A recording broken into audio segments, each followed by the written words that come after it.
नमस्कार, मैं हूं संजय शर्मा। आप देख रहे हैं 4 PM न्यूज नेटवर्क। गजब पार्टी है दुनिया की सबसे बड़ी पार्टी भारतीय जनता पार्टी। आज फिर वो यादें ताजा हो गई जब भारतीय जनता पार्टी के राष्ट्रीय अध्यक्ष बंगारू लक्ष्मण 1 लाख रुपए की रिश्वत लेते हुए कैमरे के सामने पकड़े गए थे। और महाराष्ट्र में चुनाव है, वोट डाले जाएंगे आज। और वोट डालने से पहले भारतीय जनता पार्टी को समझ में आ रहा है कि सिंहासन गया, सिंहासन डावाडोल हो गया। शायद यही कारण है कि बीजेपी का जो अध्यक्ष बनने के सपने देख रहे थे बीजेपी के जनरल सेक्रेटरी विनोद तावड़े, वो पैसों के साथ पकड़े गए, एफआईआर हो गई। करोड़ों रुपए, झोला भर भर के रुपए बांटने आए थे। अब मोदी जी बताएं और शाह जी बताएं कि ये पैसा किसका है। ये करोड़ों करोड़ों रुपए जो जनता में बांटे जा रहे हैं, वोट खरीदे जा रहे हैं, ये कौन सी नैतिकता की दुहाई है। क्या इसी लोकतंत्र के भरोसे मोदी जी बड़ी बड़ी बातें करते हैं? क्या यही लोकतंत्र को मजबूत बनाते हैं? महाराष्ट्र के लोग, मुझे लगता है, इन नोट बांटने का बढ़िया बदला वोट देकर करेंगे। नैतिकता वाले लोगों को जिताएंगे, मुझे ऐसा लगता है। मैंने ये सवाल अभय दुबे जी से पूछे। मैंने पूछा, ये वोट काटो या फिर बटोगे कटोगे, ये सब खेल क्या है? अभय जी ने कहा, ये बटोगे तो कटोगे का मतलब हो गया कि नोट बांटो और वोट काटो। इस तरह की चीजें अब सोशल मीडिया पे वायरल हो रही हैं। अभय दुबे जी से बहुत बढ़िया बातचीत की है। मैंने पूछा है कि योगी आदित्यनाथ के इस नारे का तो बीजेपी में उल्टा असर हो गया है। क्या होगा, सारी बातें सुनिए, बहुत अच्छी लगेगा आपको। उससे पहले चैनल को सब्सक्राइब और ज्वाइन जरूर कर लीजिएगा। चलते हैं अभय दुबे जी के पास। 4 PM न्यूज नेटवर्क में स्वागत है आपका, अभय दुबे जी।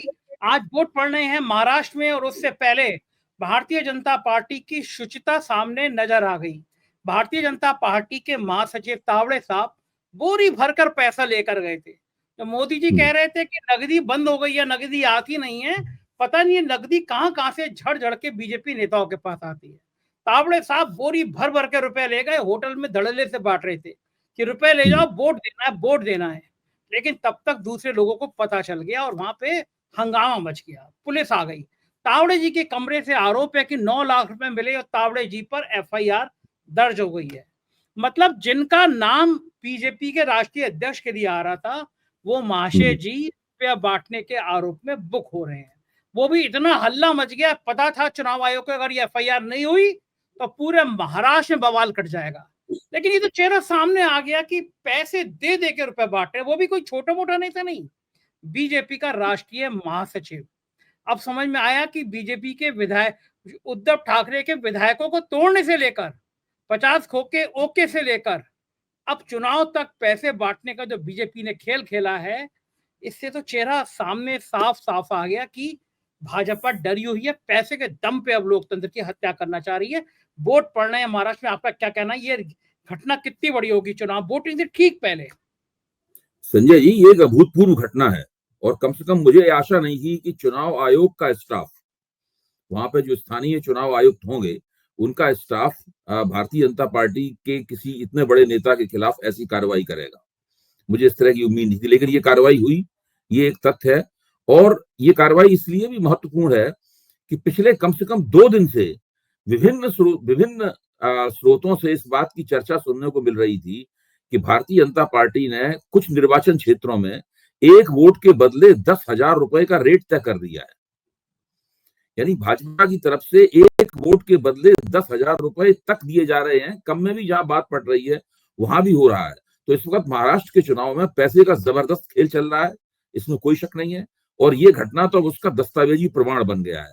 सवाल यह है कि भारतीय जनता पार्टी वाले इस घटना के ऊपर क्या कहेंगे, क्या करेंगे, किस तरीके से अपना बचाव करेंगे।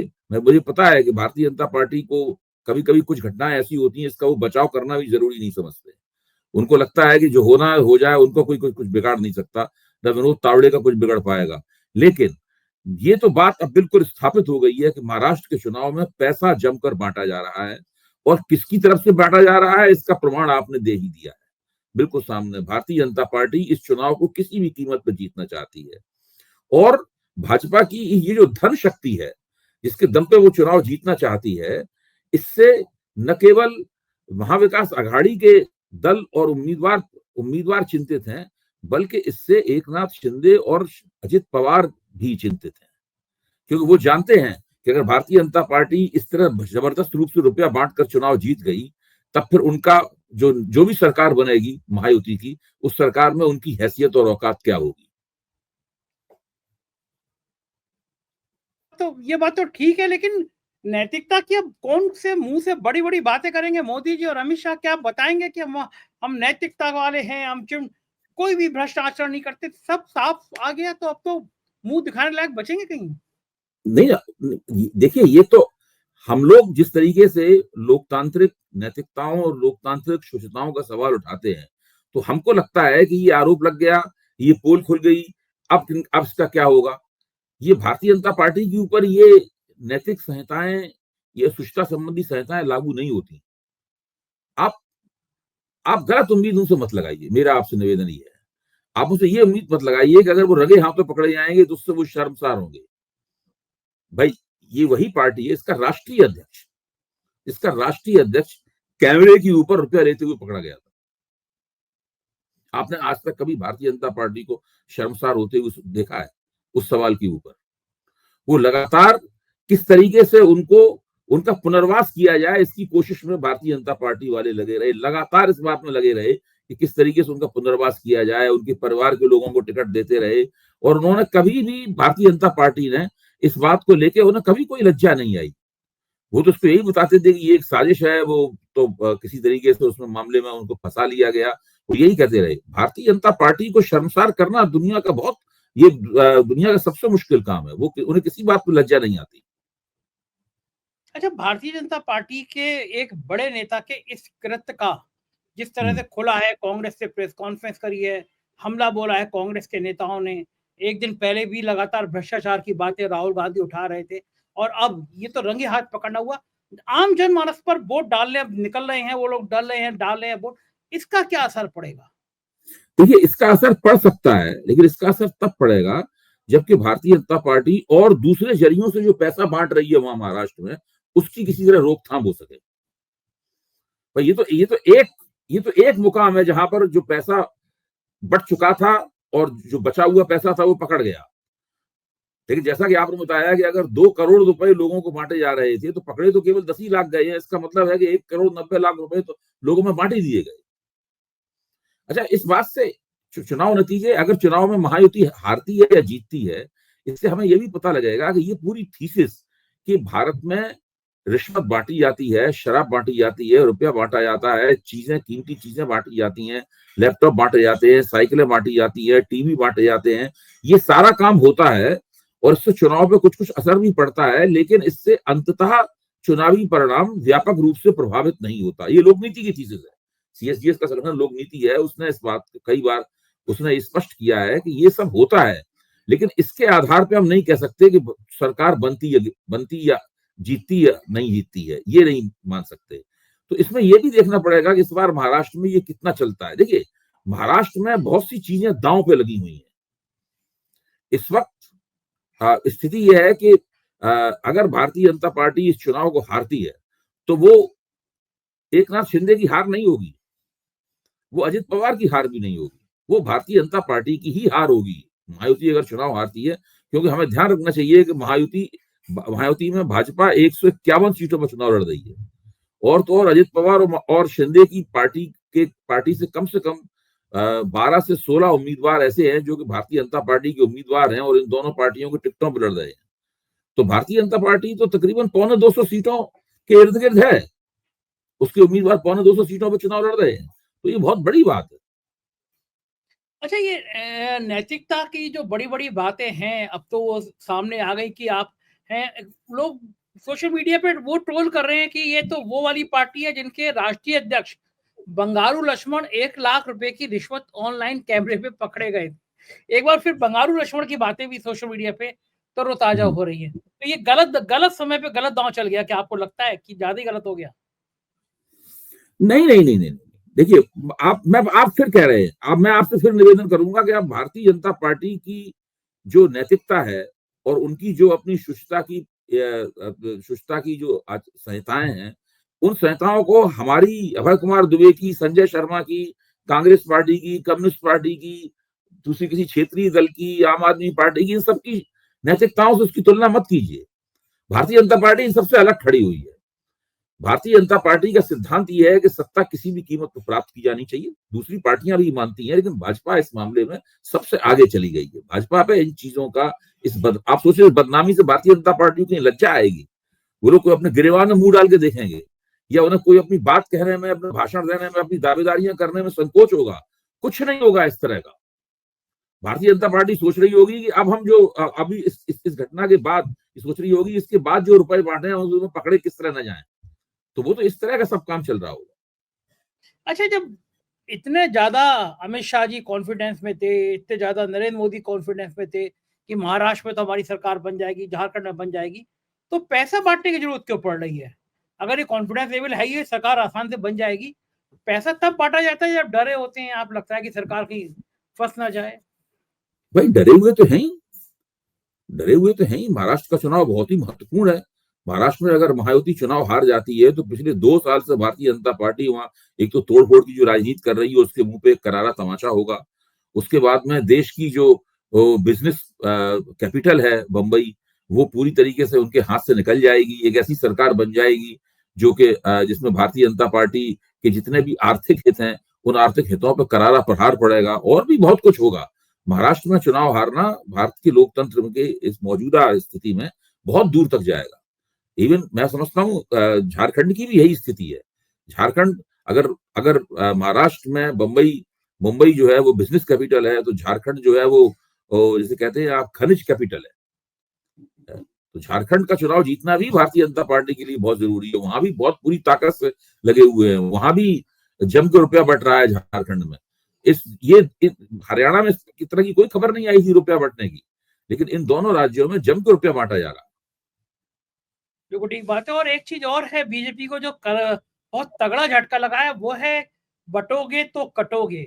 जाओ, अभी तक का फीडबैक सामने आ रहा है, वो ना आ रहा तो उल्टा बीजेपी के गले की फांस बन गया है। भारतीय जनता पार्टी में अलग अलग गुट हो सामने आ गए हैं। उत्तर प्रदेश, जहाँ के सीएम योगी आदित्यनाथ ने बड़े डंके की चोट पे कहा कि बटोगे तो कटोगे, एक ब्रह्म वाक्य बना लिया। केशव मौर्य ने कह दिया ये भैया हमसे मतलब नहीं है इनका, बटोगे तो कटोगे ये जाने। हमारे प्रधानमंत्री एक नेता है, उन्होंने कह दिया एक है तो शेष है, ये बटोगे कटोगे इनका मामला ये जाने। तो ये जो हेमंत विश्व शर्मा और योगी आदित्यनाथ में मोदी का उत्तराधिकारी बनने की लड़ाई छिड़ गई है, जंग छिड़ गई है कि कौन कितना जहरीला हो सकता है। तो ये जंग क्या बीजेपी को नुकसान नहीं पहुंचाएगी? आगे चल के कोई फायदा मिलेगा इस जंग का? देखिए, आपने जब बटोगे तो कटोगे वाली बात कही, उससे पहले आप रुपया बांटने के बारे में कह रहे थे। अगर महायुति चुनाव हार गई तो बात ये हो जाएगी कि बांटोगे तो हारोगे। ये इस प्रकार ये की उठ बात जाता कही जाने लगेगी बहरहाल। और ये तो मजाक की बात रही। अब आपने जो सवाल उठाया वो बड़ा गंभीर सवाल है। देखिए, भारतीय जनता पार्टी, मेरी ये मान्यता है कि भारतीय जनता पार्टी ये पूरी कोशिश कर रही है। अगस्त में नारा योगी जी ने ये दिया था, बटोगे तो कटोगे। पूरी कोशिश कर रही है कि किसी तरह 90 के दशक की राजनीति वापस लौटा। जब राम जन्मभूमि आंदोलन के लिए सारे हिंदुस्तान में लोगों ने तूफान सिर पर उठा रखा था, वो राजनीति वापस लौटा है। उस स्तर का सांप्रदायिक ध्रुवीकरण हो जाए, ये सांप्रदायिक ध्रुवीकरण करने की वो लोग कोशिश कर रहे हैं। और इस मामले में राष्ट्रीय स्वयंसेवक संघ ने ये नारा गढ़ा। नारा गढ़ के उन्होंने अपने सबसे प्रिय पात्र, इसका देश में सबसे प्रिय पात्र कौन है अगर उनका, तो वह योगी आदित्यनाथ। योगी आदित्यनाथ को ये नारा थमाया। योगी आदित्यनाथ ने ये नारा दिया। जैसे योगी आदित्यनाथ ने नारा दिया, एक तरह का संदेश था भाजपा के दूसरे नेताओं के लिए कि ये संघ की तरफ से दिया गया नारा है, आप भी इसको दोहराइए। सब लोग तकरीबन इस नारे को दोहराने लगे। दोहराते दोहराते ही सबकी समझ में आया कि वो कर क्या रहे हैं। उसके बाद में इस नारे से अपने आप को अलग करने की एक प्रक्रिया शुरू हुई। नरेंद्र मोदी खुल के इस नारे को अलग नहीं कर सकते थे, इसलिए उन्हें हेमंत विश्व शर्मा द्वारा ने जो नारा कॉइन किया था कि एक है तो सेफ है, नरेंद्र मोदी एक है तो सेफ है कहने लगे। उन्होंने ये नारा देना उस तरीके से बंद कर दिया। लेकिन बाकी लोगों ने और भी ज्यादा स्पष्ट तरीके से अपने आप को इससे अलग किया। और भाजपा के पार्टनरों में सबसे पहले इस नारे के खिलाफ विद्रोह की आवाज सबसे पहले अजित पवार ने उठाई। फिर एकनाथ शिंदे ने भी इस नारे के प्रति अपनी नाराजगी जाहिर की। लेकिन ये तो पार्टनर थे। असली गंभीर स्थिति तब पैदा हुई जब ये भाजपा के अंदर ये नारा विद्रोह की स्थिति, मतलब एक तरह से देखा जाए तो राष्ट्रीय स्वयंसेवक संघ के नारे के खिलाफ एक विद्रोह हो गया। और उस विद्रोह की जो बागडोर है, उसकी लगाम जो है, मुझे ऐसा लगता है कि वो अमित शाह के हाथ में है। इसलिए वो तमाम लोग जो कि जिनसे अमित शाह इसका विरोध करवा सकते हैं, काट करवा सकते हैं, वो बोल रहे हैं। लेकिन तब तक और कुछ पक्ष पैदा हो गए, कुछ ऐसे पक्ष पैदा हो गए जो सीधे सीधे अमित शाह से नहीं जुड़ते थे। फिर तरह तरह से विभिन्न मुकामों से इस नारे के खिलाफ आवाज आने लगी। सबसे ज्यादा गंभीर आवाज नितिन गडकरी की तरफ से आई। नितिन गडकरी ने कहा कि भाई जो मुसलमान है वो मस्जिद जा सकता है, सिख गुरुद्वारे जा सकता है, जो ईसाई है वो चर्च जा सकता है, हिंदू मंदिर जा सकता है, इन सब में एकता होनी चाहिए। तो ये तो देखिए राष्ट्रीय एकता का एक स्थापित फार्मूला है। हिंदू मुसलमान सिख ईसाई आपस में सब भाई भाई अपनी अपनी पूजा करेंगे, लेकिन राष्ट्र की बात कहेंगे अकेले। तो ये नारा, इस नारे की स्पिरिट से बिल्कुल अलग है। जो राजनाथ सिंह जी हैं, उन्होंने भी जो बात कही उसी से मिलती जुलती थी, वो भी इस नारे से बिल्कुल अलग उन्होंने बात कही। पंकजा मुंडे ने तो खुलकर इस नारे का विरोध कर दिया। और जो लोग भाजपा के अंदरूनी मसले को जानते हैं कि गोपीनाथ मुंडे को नरेंद्र मोदी ने बहुत प्रोत्साहन दिया था अपनी तरफ से, और पंकजा मुंडे उन्हीं की बेटी हैं। और पंकजा मुंडे को किसने ढक्कन बनाया? सब लोग जानते हैं कि देवेंद्र फडणवीस ने पंकजा मुंडे को पूरी तरीके से राजनीति में हाशिए पर डाला। तो उनकी तरफ से इस नारे का विरोध हो गया। उसके बाद उत्तर प्रदेश में आप देखिए, योगी आदित्यनाथ के खिलाफ जो अमित शाह का बैंड बजाते हैं, दोनों अमित शाह का नगाड़ा बजाते हैं वो दोनों उप मुख्यमंत्री इस नारे के खिलाफ बोलती हुई नजर आई। मैंने कभी भी राष्ट्रीय स्वयंसेवक द्वारा दिए गए किसी नारे के खिलाफ इतना ज्यादा विवादात्मक रवैया अपनाते हुए भारतीय जनता पार्टी के अंदर किसी को नहीं देखा। ये जो आज की भाजपा है, आज की भाजपा भी अजीब है, ये पहचानने में नहीं आती। ये वो भाजपा नहीं है जो नरेंद्र मोदी के उभार से पहले थी। ये वो भाजपा भी नहीं है नरेंद्र मोदी अमित शाह के नेतृत्व में पूरी तरीके से हर बात के ऊपर एकजुट नजर आती थी, एक आवाज में बोलती थी। ये भाजपा अजीब तरह की भाजपा है। इसके अंदर किसकी वफादारी किसके साथ है, कौन कहाँ है, कौन किस बात को किस तरीके से बोल रहा है, ये सब बातें ऐसा लगता है हम लोगों को नए सिरे से इस भाजपा को समझने की कोशिश करनी होगी। मुझे तो लगता ही है, जो मैं पहले भी कह चुका हूं, कि नरेंद्र मोदी की राष्ट्रीय स्वयंसेवक संघ के साथ एक सेटिंग हो चुकी है। उस सेटिंग में देखिए सब बातें कयासी हैं, कोई मुझे ये तो बताएगा नहीं आके क्या हुआ है। राष्ट्रीय स्वयंसेवक वाले मुझे तो बताएंगे नहीं, कोई नहीं बताएगा। लेकिन आखिरकार नरेंद्र मोदी बीच चुनाव छोड़कर विदेश यात्रा पे गए हैं, कुछ ना कुछ तो उसका मतलब होगा। आखिरकार एक ऐसा नारा जो कि राष्ट्रीय स्वयंसेवक संघ ने इसको खड़ा है, उस नारे को लोग वैसा का वैसा ही स्वीकार करने को तैयार नहीं है। सब लोग अपना अपना संस्करण उस नारे का पेश कर रहे हैं।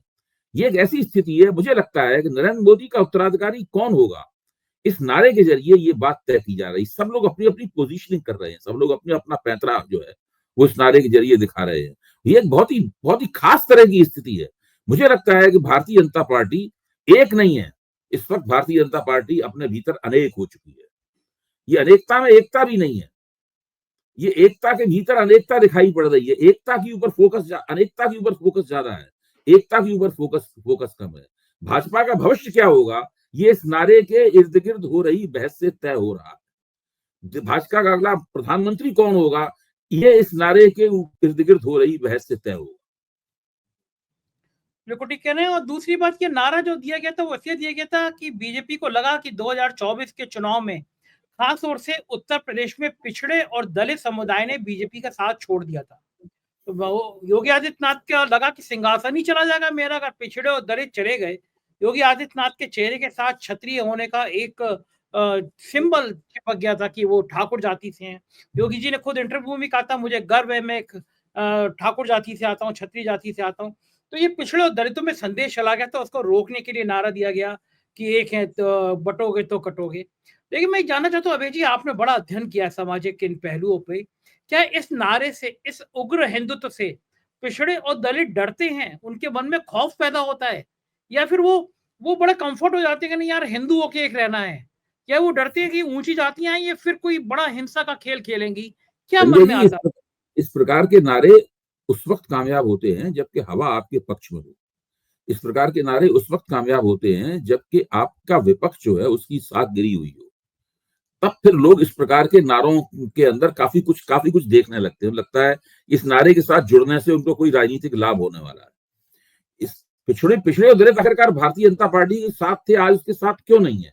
इस सवाल पे हम लोगों को गौर करना चाहिए, क्योंकि उनको लग गया है कि यह ब्राह्मण बनिया पार्टी है अंततः।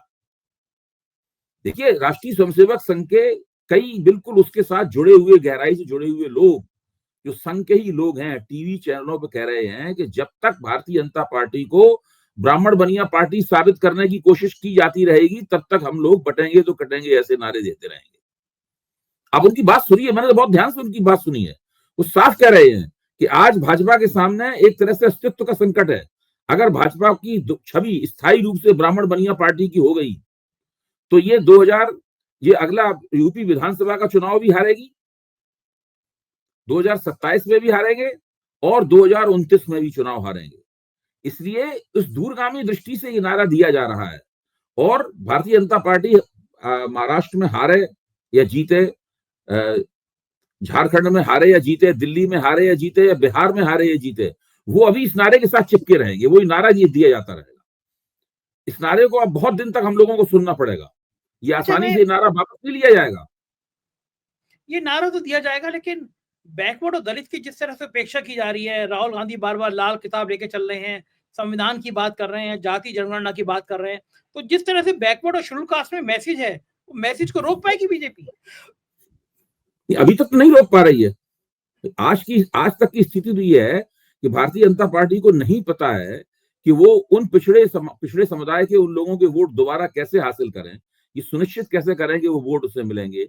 अति दलितों के वोट या गैर जाटव, उत्तर प्रदेश में गैर जाटव दलितों के वोट और दूसरी गैर महार दलितों के वोट महाराष्ट्र में किस तरीके से हासिल करें, ये सब अभी उसे देखिए। हरियाणा में तो अगर हरियाणा चुनाव भारतीय जनता पार्टी ईमानदारी से जीती है, मैं अगर शब्द को रेखांकित करके बोल रहा हूं, अगर ईमानदारी से जीती है तो ये मानना पड़ेगा कि जाटों के ऊपर कांग्रेस ने जो इतना ज्यादा जोर दिया, भूपेंद्र सिंह हुड्डा के नेतृत्व पे इतना ज्यादा जोर दिया गया, उसकी प्रतिक्रिया में दलित वोटों का एक बड़ा हिस्सा वो कांग्रेस में नहीं गया। इसने लोकसभा चुनाव में भी कांग्रेस को वोट दिया था।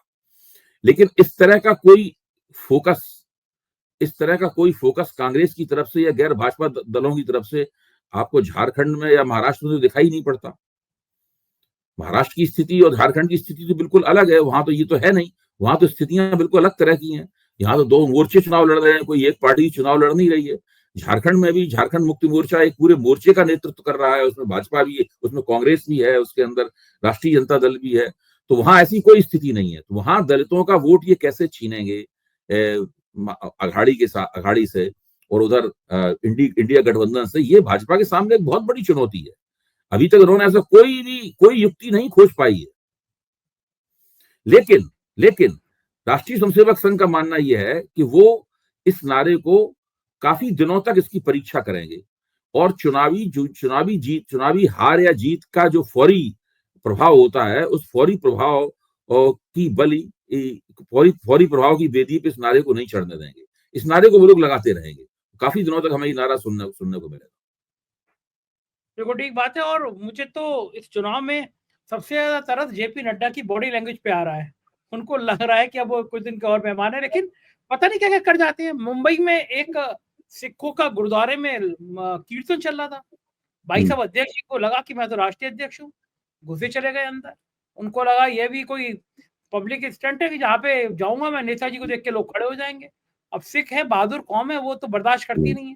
तो नड्डा जी को लगभग खदेड़ दिया गया वहां से कि आपको दिख नहीं ना, यहाँ पे भजन चल रहा है, कीर्तन चल रहा है, आप चले आ रहे, जाइए यहाँ से, निकलिए। वो वीडियो बड़े वायरल। अब मेरा सवाल ये है, अभय जी, आप तमाम बड़े टीवी चैनलों पर जाते रहे हैं, जब रिजल्ट आता है 23 तारीख को, तो मैं जानना चाहूंगा कि तस्वीर किसकी लगेगी, नड्डा की या मोदी जी की? क्योंकि जब चुनाव हार जाते हैं कोई राज्य में तो नड्डा जी की तस्वीर लग जाती है कि इनके नेतृत्व में चुनाव लड़ा, हार गए, और जीत जाते हैं तो मोदी जी की लग जाती है। तो आपको क्या लग रहा है कि एक करके बताइए, महाराष्ट्र में तस्वीर नड्डा की लगेगी या मोदी की? और झारखंड में मायावती चुनाव हारी, तस्वीर नड्डा की ही लगेगी, नड्डा की ही लगेगी। मायावती टूट जाएगा, मैं बता रहा हूँ, नड्डा की तस्वीर लगेगी और मायावती टूट जाएगा। अजित पवार दोबारा अपने चाचा के चरणों में जाके बैठ जाएंगे। चाचा थोड़ा बहुत उनको डांटेंगे, फटकारेंगे, कान वान में बैठेंगे उनके, लेकिन वो कुल मिला के फिर वहां पहुंच जाएंगे। तो ये तो होने वाला है। और जहां तक शिंदे का सवाल है, मुझे नहीं पता कि शिंदे का क्या होगा। शिंदे की राजनीति, अगर मायावती चुनाव हारती है, शिंदे की राजनीति दोनों ही परिस्थितियों में नीचे गिरने वाली है उनकी राजनीतिक ग्राफ। अगर मायावती चुनाव जीत जाता है तब भी शिंदे की राजनीति पे चोट लगेगी, वो चोट दूसरे किस्म की होगी। सत्ता में उनका स्थान बहुत नीचे होगा, सत्ता की जो हायरार्की है उसमें स्थान नीचे होगा। और अगर मायावती चुनाव हारती है तो शिंदे की राजनीति तकरीबन खत्म हो जाएगी। फिर उद्धव ठाकरे मुख्यमंत्री के तौर पर शिंदे को बहुत नुकसान पहुंचाएंगे। मुझे लगता है इन लोगों पे बहुत मार पड़ने वाली है हर तरह की। कैसी बातें कर रहे हैं आप। कल अंजना ओम कश्यप जी हेलीकॉप्टर में शिंदे जी के संग घूम रही थी, इंटरव्यू कर रही थी। शिंदे जी कह रहे थे मैं रिकॉर्ड बहुमत से जीत के आ रहा हूँ, मेरी दाढ़ी पे मशक करना। मैंने वो मतलब बड़ी बड़ी बातें करते, शिंदे की बातें सुनने आता है बड़ा मजा। देखिए व्यक्तिगत रूप से वो अपना चुनाव जीत जाए ये करें, ये एक अलग बात है। प्रश्न ये है कि शिंदे की शिवसेना कितनी सीटें जीतेगी। प्रश्न ये है कि सीटें जीतने के बावजूद भी वो क्या भारतीय जनता पार्टी के मुख्यमंत्री को बनने से रोक पाएगी। क्योंकि मुझे तो ये पता चला है कि शिंदे की शिवसेना दोहरा खेल भी खेल रही है। और दोहरा खेल ये है कि जहां पर भारतीय जनता पार्टी और उद्धव ठाकरे की शिवसेना का मुकाबला है, वहां पर शिंदे के वोट जो हैं वो उद्धव ठाकरे के पास जा रहे हैं। मतलब ऐसा नहीं है कि ये खेल जो है ना महाराष्ट्र में कौन कहां क्या खेल खेल रहा है कुछ नहीं पता, क्योंकि शिंदे के और अजित पवार के हित में जाता है कि भारतीय जनता पार्टी उतनी सीटें न जीते जितनी सीटें जीतना चाहती है। अच्छा, वहां पे हर एंगल से आदमी अलग अलग बातें बता रहा है। जैसे लोग बता रहे हैं कि नवाब मलिक के ऊपर शरद पवार ने भी दांव लगा रखा है। नवाब मलिक और उनकी बेटी के बहुत ज्यादा मेहनत नहीं लगाई गई है कि नवाब मलिक का पता है कि इधर मतलब अजीत पवार की तरफ इधर भी आ सकते हैं।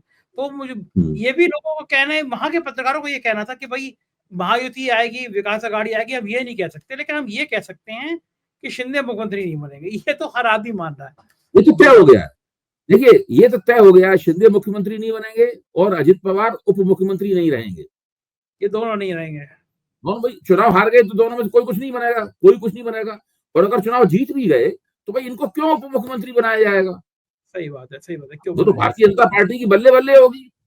उसके बाद भारतीय जनता पार्टी के सामने प्रस्ताव रखेगी कि आप बताइए भाई आप क्या करना चाहते हैं, बोलिए, हमारा मुख्यमंत्री बनने वाला है, हमारी इतनी सीटें जीती हैं। क्योंकि देखिए जब जो पार्टी व्यवहारिक रूप से 166 से 172 के बीच में सीटों के ऊपर चुनाव लड़ रही हो, 151 खुले रूप से, बाकी प्रच्छन्न रूप से ये चुनाव लड़ रही हो, तो वो पार्टी अगर बहुत अच्छा प्रदर्शन करती है, अगर उसका स्ट्राइक रेट 60% 65% रहता है, तो उस पार्टी की ही बल्ले बल्ले होने वाली है।